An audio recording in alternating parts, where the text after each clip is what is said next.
Hello students, welcome to my YouTube channel. Student, आज का हमारा जो टॉपिक रहेगा वो रहेगा पैकिंग एफिशिएंसी और पैकिंग फ्रैक्शंस। ठीक है, अभी मैं आपको पैकिंग एफिशिएंसी और फ्रैक्शन में डिफरेंस भी बताऊंगी। उससे पहले आप समझ लो कि पैकिंग एफिशिएंसी होता क्या है एक्चुअली में। ठीक है, और इसको कैलकुलेट करने की ज़रूरत क्यों पड़ती है। ठीक है, why we need to calculate the packing efficiency. ठीक है, देन इस वीडियो में मैं आपको बताऊंगी कि पैकिंग एफिशिएंसी क्यों ज़रूरत पड़ती है और उसको कैसे फाइंड आउट किया जाता है। ठीक है, और बीसीसी के लिए, एफसीसी के लिए, सिंपल क्यूबिक यूनिट सेल के लिए हमें पैकिंग एफिशिएंसी निकालनी पड़ती है क्यों। तो देखो, उसके लिए मैं आपको एक एग्जाम्पल दूंगी छोटा सा। मैंने आपको एक बॉक्स दिया, ठीक है, और बॉक्स में मैंने कहा आपको ये कुछ सामान है। ठीक है, इस सामान को आपको इस बॉक्स में अरेंज करना है। तो आप क्या करोगे, इस बॉक्स में, ये बॉक्स आपको छोटा लगा, आप इस सामान को ऐसे ऊपर फेंक दोगे तो ये ऊपर तक भरा भरा आ जाएगा। तो इस बॉक्स में ये पैक नहीं हुआ। ठीक है, मैं कहूँगी कि इसको इस तरह से अरेंज कर दो कि ये इसमें पैक का हो जाए, पूरा हो जाए। तो आप क्या करोगे, पहले जो छोटी चीज़ है उनको एक साइड में रखोगे, बड़ी चीज़ एक साइड में रखोगे। आप कोशिश करोगे कि इसी बॉक्स में उसको पैक कर दोगे। तो इसको बोलते हैं स्टूडेंट पैकिंग एफिशिएंसी। ठीक है, तो अब देखो, आपने सपोज कि मैंने एक यूनिट सेल लिया था, उसमें आपने एटम्स की अरेंजमेंट की। ठीक है ना, एटम्स की अरेंजमेंट। तो आपने इसकी अरेंजमेंट की एटम्स की। अब आपने अरेंजमेंट तो कर दी कि इस तरह से मैंने अरेंजमेंट कर दी। याद है आपको कल वॉइड, ये वॉइड इंटरस्टिशियल साइड, तो ये स्पेस बच गया। ठीक है, अब ये स्पेस कितना आपने कवर किया, कितने परसेंट आपने कवर किया। ठीक है, मान लो आपने 90% कवर कर लिया और ये जो खाली वॉइड है आपका, ये 10% है। ठीक है, तो आपको पता कैसे चलेगा कि कितना कवर किया।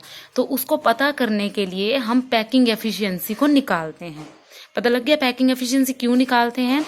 जो भी यूनिट सेल में वॉल्यूम, जब हम उनका स्पेस ऑक्यूपाई करवाते हैं तो उसके बीच में जो जगह छूट जाती है, हम देखेंगे कि वो कितने परसेंट जगह वो है छूट गई। ठीक है, और कितने परसेंट हमने वो यूज़ की।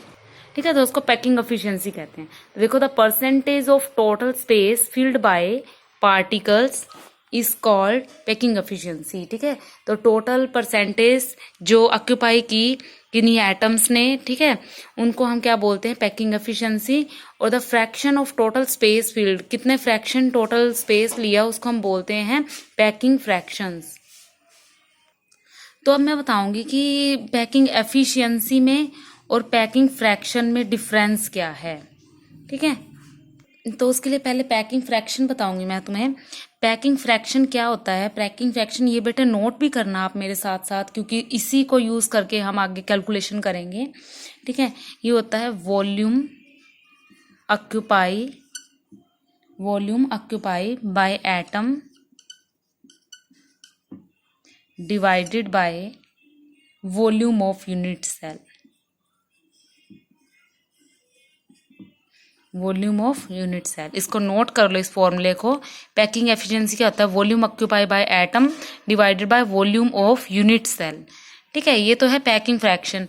लेकिन पैकिंग एफिशिएंसी क्या है, परसेंटेज निकालना। ठीक है, फ्रैक्शन में निकालना पैकिंग फ्रैक्शन है, लेकिन उसकी परसेंटेज निकालना पैकिंग एफिशिएंसी है। बस इसकी परसेंटेज निकालने के लिए क्या करोगे, 100 से मल्टीप्लाई करोगे। परसेंट का मतलब पर 100। तो देखो, पैकिंग एफिशिएंसी क्या होगा, volume occupy by atom divided by volume of unit cell into 100। तो ये दो फॉर्मूले हैं। देखो, volume occupy by atom by में volume of unit cell into 100। तो ये दो फॉर्मूले हैं। इन फॉर्मूले को लर्न करो, पैकिंग एफिशिएंसी को। और मैं साथ ही आपको अगली वीडियो में पैकिंग एफिशिएंसी बताऊंगी एक एक करके। पहले हम बात करेंगे सिंपल क्यूबिक यूनिट सेल की। ठीक है, सिंपल की पहली वीडियो में मैं सिंपल क्यूबिक की बात करूंगी, और फिर मैं आपको एफसीसी की यानी फेस सेंटर क्यूबिक की बात करेंगे हम। और लास्ट जो रहेगा हमारा, वो बॉडी सेंटर क्यूबिक के लिए रहेगा। ठीक है स्टूडेंट, तो ये पैकिंग एफिशिएंसी का फॉर्मूला नोट डाउन कर लो। तो आगे हम नेक्स्ट वीडियो में इनकी कैलकुलेशन करेंगे। Thank you.